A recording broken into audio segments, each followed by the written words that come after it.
You guys glad you put this on the agenda?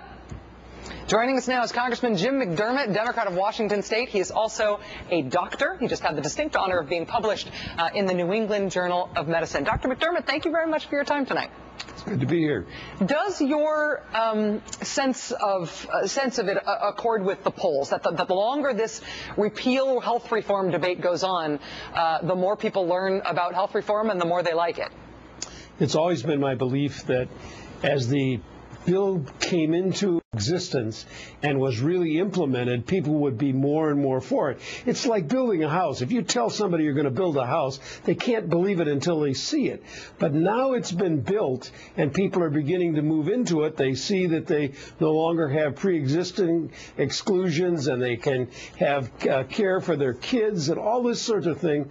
And it has become a reality for people, and that's why those numbers are going down. It's almost funny today, if it wasn't so sad, that they spent all that time on something that people have walked away from. People do not want to repeal this bill.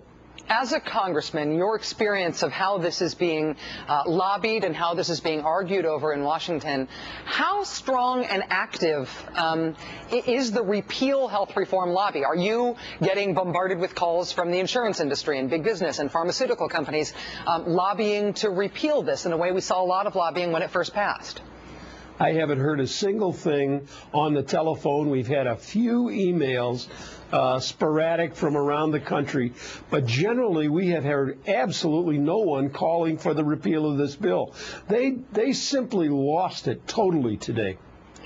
I know that you have said in the past that there are parts of health reform that you yourself would like to consider changing. You think there are ways this bill, that health reform could be improved. Was this regardless of its partisan implications, was this a missed opportunity to have a constructive debate on improving the law? Has what we've just been through in Washington sort of shut down the possibility of working to improve it if it needs improvements?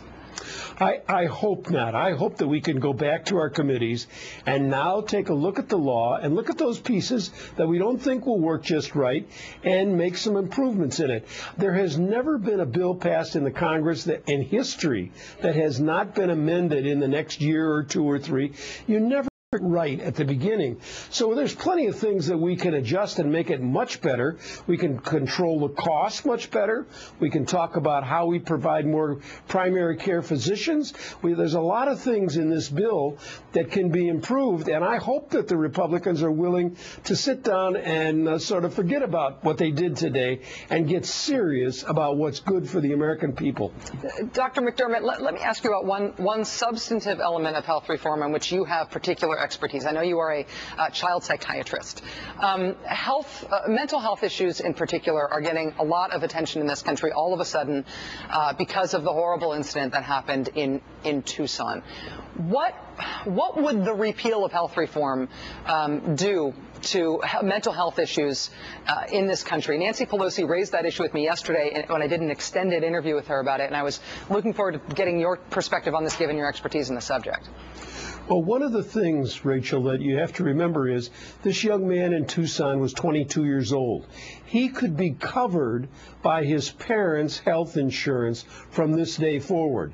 And many of these young people who are disturbed in one way or another are so dysfunctional that they do not have a job, they do not have health care benefits, and therefore cannot have access to health care for their mental health problems. That's one thing. The second thing is this bill takes away mental illness as a pre-existing condition. It says if you've been depressed in the past, you can get insurance again. There are many ways in which this makes mental health coverage much more available for the American public and will in the long run be better for all of us in the society. Democratic Congressman Jim McDermott of Washington State, thank you.